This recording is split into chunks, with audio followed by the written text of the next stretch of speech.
오늘은 그 디자인의 조형 계획으로 그 교재 44페이지 이후부터 66페이지까지 있는 그런 건축물 조형 계획과 동일한 내용의 수업을 진행하도록 하겠습니다. 디자인의 원리는 점, 선, 면, 그리고 각각의 재질, 문양 등등의 내용으로 진행이 되고 있는데요. 그 기본적인 지식을 이제 설명을 좀 드려보도록 하겠습니다.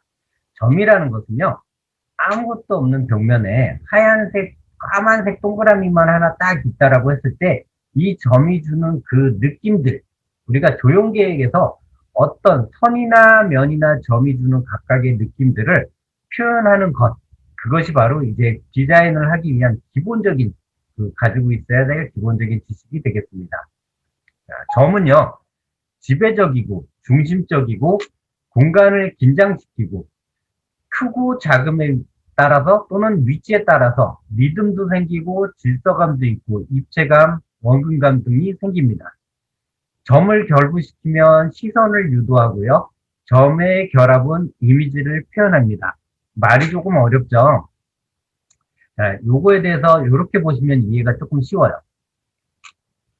아무것도 없는 공간에 왼쪽에, 오른쪽에 있는 그림을 보시면 아무것도 없는 공원의 가운데 동그란 원 하나의 모양의 경기장이 있을 때는 주변에 있는 모든 시선이 이쪽으로 집중이 돼요. 그래서 점은 집중적이고 중심적이다라고 얘기를 합니다. 그리고 지배적이고요. 점이 하나, 아무것도 없는 부분에 까만색 점이 하나 있을 때는 긴장을 시켜요. 저도 모르게 심리적인 효과로 사람이 긴장감을 느끼게 됩니다. 또는 이렇게 점점 점이 크고 작음을 움직이거나 아니면 그라데이션 마냥 이렇게 쭉쭉쭉쭉 대소의 위치가 바뀌었을 때는 리듬감이나 또는 이렇게 서로 가지런히 놓여졌을 때는 질서감을 같이 가지고 있다라는 겁니다.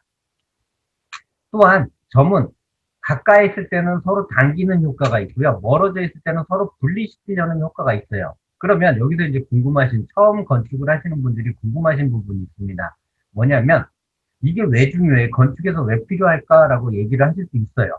자, 우리가요, 건축물을 디자인을 할 때, 건축에서 지금 오른쪽 그림과 마찬가지로 점의 느낌을 몰랐을 때, 이런 건축물의 전체적인 운동장에서 이 부분이 굉장히 주변 시설물과 중요한 역할을 하는 건축물인데, 이 건축물이 주변의 시선을 집중시켜야 되는 이 원리가 들어가 있기 때문에 그렇습니다. 건물이 어떤 느낌을 어떤 식으로 가지고 있느냐에 따라서 우리가 기억하는 것은 굉장히 틀려요. 예를 들어서 강남역 사거리에 있는 교보 빌딩 그 대각선에 있는 구멍이 뽕뽕뽕뽕 뚫린 건물이 있어요. 그 건물은 사람들이 보기에 저 건물 특이하다라고 한 번쯤은 기억을 하고 있다라는 거죠. 그래서 우리가 일반적으로 이 건물은 아무것도 아니다라고 생각하고 그냥 지나칠 수 있는 사각형 건물이면 의미는 없습니다. 디자이너가 건물을 했을 때 저 건물 되게 특색 있다라고 얘기했을 때는 그 건물을 인지적인 각인을 시킨다라는 것이 특징적이라는 거죠. 그래서 건물에 대해서 우리가 인테리어 기본 디자인 조형 계획에서는 점, 선, 면, 재질, 형상 등등의 모든 내용들을 기억을 하고 계시는 것이 디자인을 하기 위해서 가장 좋은 방법 중에 하나가 될 것이다 라고 말씀드리고 싶어요. 자, 점 같은 경우에 아까도 말씀드렸다시피 각각의 그 느낌에 따라서 또는 모양에 따라서 달라지는데 앞서 부분에서 보시면 그 집중적이고 지배적인데 이제 질서감이나 운동감 같은 경우에는 어떤 느낌일까라고 생각할지 모르시겠는데 여기 보시면 원에다가 이렇게 올챙이처럼 이렇게 꼬리를 이렇게 다니까 이쪽으로 방향성을 주어주고 있다라는 방향적 감각까지 점은 가지고 있다라는 것이 특징적입니다. 또한 한쪽으로 집중돼서 점을 했을 때는 전체적인 면에서 시선을 이쪽으로 집중시키는 역할을 또한 가지고 있습니다. 이로써 점의 효과는요, 어떠한 건물에서 이렇게 커다란 사각형의 건물에서 동그란 원 하나만을 줬을 때 이 건물의 원 안에다가 그 시선을 집중시킨다는 것에 포인트가 있어요. 이 건물을 한번 볼게요. 아직 선은 우리가 들어가지 않았지만 큰 원이 하나 있어요. 사각형 건물에 큰 원이 있는데 뒤에 부분을 색깔까지 약간 어둡게 했죠. 그러다 보니까 이 밝은 원이 집중적인 효과를 나타내고요. 여기에서 선들이 시선을 분산시킵니다. 그리고 사각형의 면이 들어있죠. 빨간색의 사각형의 면이 들어있는데 이 건물이 뜻하는 바는 진입구와 원과 빨간 사각형으로 이 건물이 어떤 식의 건물이다라는 것을, 어떤 일을 하고 있는 건물이다라는 것을 표현하는 그런 부분이 되겠습니다. 자, 앞서 말씀드린 대로 이 점이 찍힌 건물, 이 교보 사거리에 있는 건물과 좀 흡사하죠. 교보 사거리에 있는 건물과 흡사한 그 타공판을 이용한, 그러니까 쇠를 구멍을 뻥뻥뻥뻥 뚫어서 만든 타공판을 이용한 건물인데요. 건물 외장지에 보시면 이렇게 잘 보시면 빙글빙글빙글 돌고 있는 것을 아실 거예요. 점의 크기에 따라서 중심을 집중시키는 회오리 부분으로 긴장을 시키면서 집중을 시키는 역할을 하고 있습니다. 이게 점의 효과를 이용한 건축물입니다.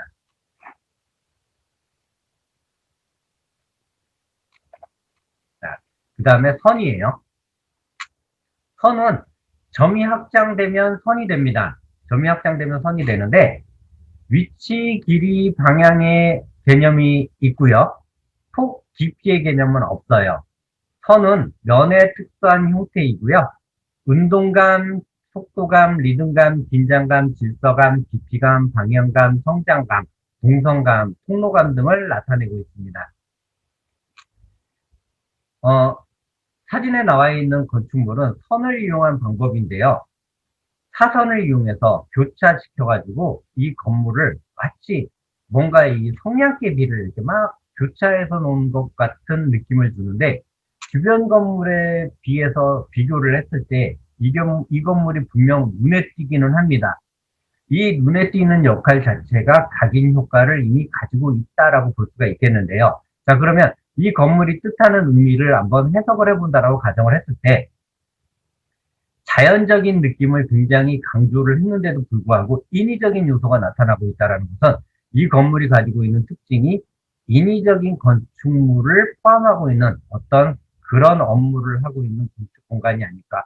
주변 건물을 보면 분명히 주거 공간인데도 불구하고 이 공간은 주거 공간이 아니라 업무 공간일 것이다라는 추측을 할 수 있다는 것이 바로 이 선을 이용한 그런 공간에 대한 어떤 표현, 이런 것들이 포함되어 있다라고 할 수 있겠습니다. 자, 선은 여러 가지의 선이 있는데 굵은 선부터 말씀을 드리겠습니다. 굵은 직선은 우둔하고 강렬적이면 남성적이다. 또는 여기다 한 말씀 더 붙이자면 강조의 효과가 있습니다. 왼쪽 그림에 나와 있는 건축물을 보시면 굵은 선을 이용해서 건물의 테두리 부분을 굉장히 강조를 했다라는 걸 느낄 수 있을 건데요. 건물의 테두리를 강조했다는 건 이 건물이 위쪽으로 무게감이 있기 때문에 입구 부분과 전면 부분을 굵은 선을 유도해서 이 건물 자체의 균형성, 밸런스를 유지시켰다라는 데 그 의미가 있고요.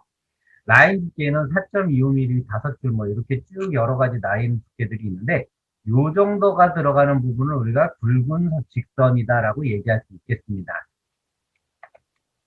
가는 선은요, 예민하고 섬세하고 여성적입니다. 지금 왼쪽 그림에 나와 있는 건축물처럼 가는 선 같은 경우에는 창문이 그렇게 도드라지게 나타나고 있지 않은데, 요 지금 건물에 보시면 건너편 건물이 그 거울 형식으로 반사돼서 보이는 느낌이 있을 거예요. 이런 것들을 이제 반사라는, 리플렉션이라는 얘기인데, 리플렉션은 뒤에 나오기 때문에 앞서 설명은 안 드릴 거예요. 안 드릴 건데, 지금 현재 여기에서 나와 있는 이런 가는 직선들이 건축물이 마치 거울처럼 보이게 하지만, 그렇지만 가는 직선으로 균형감이 있게 나타내는데 그 효과를 표현하고 있다라고 볼 수가 있겠습니다.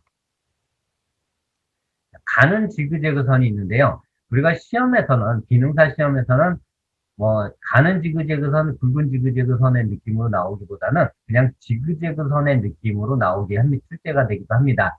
지그재그 선의 느낌은 신경질적이고 불안하고 초조한 느낌을 나타냅니다. 그래서 건축물에서 왜 근데 이렇게 신경적이고 불안하고 초조한 느낌을 만들까라고 생각할지 모르겠는데, 역시 앞서 말씀드린 대로 각인 효과가 있기 때문에, 또는 이 건물이 이렇게 예를 들어 보겠습니다. 기계적 어떤, 예를 들어서 베어링을 만드는 공장이다라고 했을 때는 이 건물이 내포하고 있는 것이 베어링을 형상화시키는 건축물이구나라고 인식할 수 있는 건물. 이런 것들이 바로 또 건물의 그 조형 효과를 나타낼 수 있는 하나의 표현 기법이 되겠습니다. 자, 굵은 지그재그 선을 보겠습니다. 격렬한 움직임과 폭발, 힘은 강도를 나타내고요. 폭발적인 힘을 나타내기 때문에 앞서 이렇게 뭔가 진취적이고 앞서 나가는 느낌들을 많이 표현하고 있는데요. 이렇게 지그재그 선이 올라가면서 이렇게 뭔가 힘 있는 어떤 파워풀한 느낌을 강조시키는 그런 역할을 나타내고 있습니다. 자, 그 왼쪽에 나와 있는 그림에 굳이 굵은 지그재그 선을 써서 계단을 나타내는 의미는 계단이 워낙 많다 보니까 힘있고 계단을 올라가다가 지칠 수 있는 부분을 감안해서 심리적으로 힘있게 올라갈 수 있는 어떤 도움을 주는 심리적 그 도움을 줄 수 있는 그런 표현을 지그재그 선으로 나타내 준 겁니다.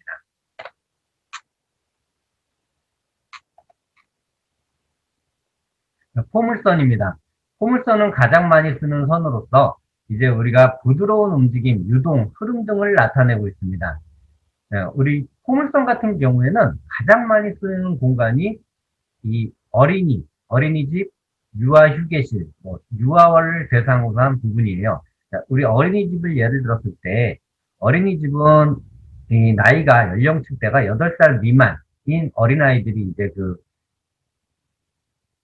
어린이집에서 함께 생활을 하는 공공 공간인데, 8세 미만의 어린이들은 부모님과 떨어졌을 때 불안감을 느껴요. 불안감을 느끼는 와중에 부드러운 곡선을 처리하게 됐을 때는 심리적인 안정감을 느끼기 때문에 엄마의 그 포근함을 심리적으로 대체시켜 준다라는 것입니다. 그래서 포물선은 어린이집 등에 많이 쓰는데 만약에 앞서 보셨듯이 이렇게 지그재그 선들을 어린이집에 썼을 때는요. 유아들이 굉장히 심리적으로 불안감을 느낀다라는 거죠. 즉 우리가 선을 사용하는 방법도 어느 위치에 어떤 식으로 선이 표현되느냐에 따라서 그 느낌이 다를 수 있다라는 거예요. 그래서 선은요, 우리가 예를 들어서 병원에 이렇게 굵은 지그재그 선, 특히 정신병원에 굵은 지그재그 선을 쓰면 치료 효과가 거의 없다라고 보시는 게 맞아요. 왜냐하면 사람들이 심리적으로 불안감을 느끼는 그런 정신 그 조현병에 대한 어떤 질환을 가지고 계신 분들이 막 지그재그 선을 보면서 불안감을 느낀다라는 것은 치료에 도움이 안 된다는 거죠. 그분들한테는 수평선의 느낌을 주는 것이 제일 좋습니다. 자, 수평선은 뒤에 나오기 때문에 따로 또 말씀을 드릴게요. 굵은 포물선입니다. 거센 움직임, 힘찬 물결, 흐름 등을 나타내고 있고요. 굵은 지그재그선은 이렇게 그 뭔가 우리가 역동적으로 움직여야 된다. 우리 팀은 이제부터는 역동적으로 가야 돼. 아니면 이제 시작하는 회사이기 때문에 뭔가 앞장서서 나가야 되고 앞으로 우리는 이 거대한 흐름에 맞서야 돼. 이런 식의 강조를 나타낼 수 있는 부분이 되겠습니다. 자, 그래서 선의 형태에 따라서 다른 느낌들인데요. 그 사진에 나와 있듯이 수평선이 있고 수직선이 있고 사선이 있어요. 이게 이제 가장 기출이 많이 되는 부분입니다. 뭐 예를 들어서 선의 정의적인 느낌이 나오는 게 아니고요. 다음 중 선의 정의적 느낌에서 잘못된 것은 이라는 문제를 많이 출제를 내기도 해요. 그래서 보면 수평선 같은 경우에 고요함과 안정감, 심리적인 치료를 많이 하는데 도움을 주고요. 이 수직선 같은 경우에는 엄숙함, 긴장감, 존엄감 이런 식으로 해서 탑 등을 쓰는데 많이 사용을 해요. 현충탑이나 기념탑 뭐 이런 쪽에서 많이 사용을 하고요. 사선 같은 경우에는 공간을 긴장시키는 효과를 나타내고 있기 때문에 건물의 이제 그 각인 효과를 나타낼 때 많이 사용한다라고 얘기할 수 있겠습니다. 자, 포물선 같은 경우에는요, 공간 흐름을 유동적으로 만들고 편안하고 포근한 느낌을 강조하고 있다라는 것을 알 수가 있겠고요. 실제로 강남역에 시공되어 있는 이 오른쪽에 있는 파란색 그림을 보시면 강남역에 시공되어 있는 타워인데요. 예, 포스코타워라고 하는데 이 건물 같은 경우에는 물의 흐름을 나타내는 것처럼 이렇게 흐르는 모양의 건축물을 설계를 했어요. 이 프랑스 설계자가 설계를 한 건데 이게 구조적으로 만들기가 굉장히 어려운 건물입니다. 보이기에는 이렇게 그냥 물이 흐르는 느낌인데 저거 쉽지 않을까? 가운데 기둥만 세우면 되지 않을까라고 생각할지 모르겠는데 건물이라는 것은 기둥만 세워서 위에서부터 밑으로 내리는 수직 하중만 가지고 있는 게 아니고요. 바람이 부는 수평 하중, 풍력도 계산을 해야 되고, 또한 우리나라는 지진이 그렇게 많이 발생하는 나라는 아니지만 지진에 대한 안정권이 있는 나라는 아니에요. 그러다 보니까 좌우에 있는 횡력을 우리가 견뎌야 되는데, 이 횡력을 견딜 수 있고 풍력까지 견딜 수 있으면서 물의 흐름을 줬다는 것은 굉장히 건축가로서 뛰어난 재능을 가지고 있다라고 할 수가 있겠습니다. 여러분들도 곧 이런 어떤 실무에서 이렇게 아름다운 디자인을 가지고 있는데 구조적으로 튼튼한 건물을 지을 거라고 저는 믿겠습니다. 자, 이번엔 면입니다. 면은 형태에 따른 느낌, 그리고 점의 연속은 선입니다. 선의 연속은 면이고요. 평면과 곡면으로 나눠져 있으며 평면의 면은 가장 기본입니다. 넓은 면적에 의한 안정감, 곡면의 부드러움 등은 선이 가진 느낌과 면이 가진 여유로움 등이 있다라고 되어 있죠. 자, 거기에 대해서 오늘 이제 자세히 알아보도록 하겠습니다. 자, 평면입니다. 아까 나왔던 그림이긴 한데 원이라는 점이라는 그 부분을 빼고 면을 봤을 때는 이제 평면이라고 볼 수가 있고요. 곡면은 왼쪽에 나와 있는 이제 울산 수목원 건물 곡면으로 곡면의 효과를 이용해서 나뭇잎 모양을 표현을 했던 건물이 되겠습니다. 주는 느낌이 딱딱한 느낌과 부드러운 느낌이라는 걸 약간 다르구나라고 느낄 수 있으실 것 같은데요. 자, 면에 따른 형태의 느낌을 봤을 때 여러분들이 이 부분을 좀 잘 이해를 해주셨으면 하는 부분이 있어요. 자, 요 도면을 한번 자세히 봐주세요. 요 부분. 어떤 면을 구획할 때, 건축물을 구획을 할 때 보시면 동그라미, 삼각형, 사각형들을 조화를 시키면 건물의 외형이 표현되고 있다는 걸 알 수 있으실 거예요. 이거 보시면. 즉, 이걸 뭘 말하는 거냐면요. 우리가 건축물의 외관을 디자인을 할 때 이렇게 각각의 기하학적인 모양을 가지고 조합을 시켜서 건물의 모양을 끄집어내는데요. 예를 들어서 이 건물이 한 도시의 트레이드마크 역할을 하는 박물관이다라고 가정을 했을 때는 이런 형태, 도매 형태를 띠고 있으면서 앞부분은 상징적 요소를 가지고 있고 뒷부분은 전시가 가능한 사각형 모양을 나타낼 수 있는 이런 식의 건축물의 조형을 면을 이용해서 사전에 한번 만들어 보는 것도 괜찮아요. 예를 또 하나, 이집트의 경우 이렇게 보시면 돼요. 이집트의 경우 피라미드가 주요 포인트이기 때문에 피라미드 박물관을 만든다라고 가정을 했을 때 피라미드 모양을 나타내고 사각형의 박물관 전시 공간을 만들었다. 또는 이 부분을 한번 볼게요. 이 두 개를 보면 이 DDP, 동대문 디자인 프라자를 생각하시면 돼요. 디자인 프라자 같은 경우에 DDP 건물 같은 경우에 이렇게 원형을 따르고 있죠. 이게 DDP 프라자의 대표적인 이 건축물 디자인의 첫 번째 도안이라고 할 수 있어요. 즉 면이라는 것은요. 여러분들이 각각의 형이상학적인 면을 짜집기를 해서 조합을 해서 여러분들만의 디자인을 또는 그 건물이 가지고 있는 특색을 끄집어낼 수 있는 역할을 할 수 있다라고 말씀드릴 수 있겠습니다. 자, 좀 전에 보셨던 그런 사각형의 면, 각종 형 이상학적인 면을 조합시켰을 때 이렇게 건물 외형적 디자인이 나오고요. 여러분들은 이제 실내 디자이너로서 외형적 디자인을 포함하고 있다는 것을 지난 시간에 말씀을 드렸는데 외형적 디자인에서부터 실내 디자인을 이 데드 스페이스, 즉 건물을 사용할 수 없는 공간을 최소화시켜서 실내 디자인까지 완성하는 것이 진정한 건축 디자이너로서의 모습이라고 할 수 있겠습니다.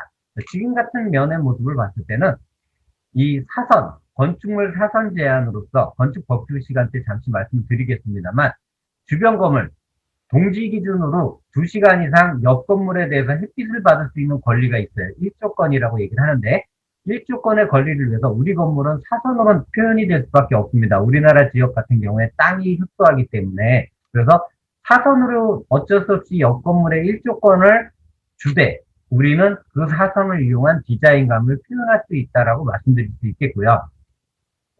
또 하나는 이렇게 볼록한 면을 이용해서 우리 건물이 주는 느낌을 좀 더 강화시키는 그런 느낌. 또한 똑같은 면이더라도 크고 작음을 달리하거나 길고 얇음을 달리해서 건축물이 입체감 있게 표현하는 그런 방법도 역시 좋은 방법 중에 하나라고 볼 수 있겠습니다.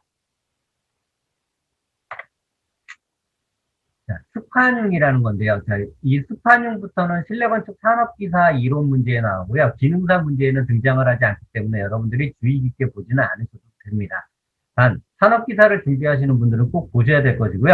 여러분들도 역시 마찬가지로 기능사로 끝날 게 아니라 산업기사나 기사 시험을 준비하시는 분들이기 때문에 역시 또는 디자인을 하시는 분들이기 때문에 아셔야 되는 부분 중에 하나라고 볼 수가 있겠고요. 스파융이란 의미는 점, 선, 면, 색채가 둘 이상 일정하게 배치되어 있을 때 각각의 서로의 특징을 가지고 긴장감을 형성시키는 현상을 스파융이라고 합니다. 즉, 사진에 나와 있는 그림과 같이 이렇게 사선이 이쪽 방향, 이쪽 방향이 서로 연결이 되어 있는데 이 사선이 면으로 각각의 표현이 돼서 스스로 서로 당기면서 긴장감을 형성시키는 것, 이것을 스파융이라고 얘기를 하고요. 면에서 원이 생기거나 선이 생겼을 때 길이 방향의 개념을 보이고 공간에 긴장감을 주는 모든 행위를 스파융이다라고 얘기할 수 있겠습니다. 자, 이게 이제 스파융의 각각의 형태에 따른 느낌들이에요. 어떻게 보면 선이에요. 그리고 어떻게 보면 면입니다. 그러나 선과 면이 나란히 조화가 되어 있는데 하나의 시선을 유도하고 있죠. 이 밖에 보이는 강물 또는 바다가 보이는 이런 부분을 유도를 하거나 또는 삼각형, 역삼각형을 서로 조화시켜서 건물이 이렇게 마치 톱니바퀴가 회전하고 나사못이 바뀌는 듯한 느낌을 가지고 있게 만드는 또는 이렇게 종이를 찢어 놓은 것처럼 이렇게 각각의 모양을 나타내면서 공간에 긴장감을 주면서 입체감을 함께 줄 수 있는 이런 부분들이 바로 스파융이다라고 얘기할 수 있겠습니다. 자, 재질입니다. 재질은요, 여러분들이 이 재질을, 정의를 말씀드리기 전에 요거를 한번 볼게요. 요 사진부터 볼게요. 요 사진을 봤을 때 여러분들이 어떤 느낌이 들까요? 라고 여쭤보면 보통 이래요. 비누의 미끄러운 느낌과 비누가 이렇게 손톱 밑에 이렇게 살짝 박히는 듯한 이렇게 짜릿한 느낌 있잖아요. 요런 것들이 딱 느껴지는데, 자, 이 화면 같은 경우에 그냥 그림일 뿐입니다. 그림일 뿐인데, 우리가 단지 이 부분이 그림이 아니고 느낌이 오는 것. 그림만으로 보여드렸는데도 불구하고 느낌이 오는 것은 경험에 의한 이런 느낌이 드러나는 거거든요. 이 부분을 바로 우리가 재질이라고 그래요. 그래서 비누를 안 만졌을 때도 만진 것과 같은 느낌을 들게 하는 현상을 재질이라고 얘기를 해요. 이 재질이란 말은 여러분들이 3D 소프트웨어인 스케치업이나 맥스 등등의 가전 3D 프로그램을 사용을 할 때 많이 사용을 하실 건데요.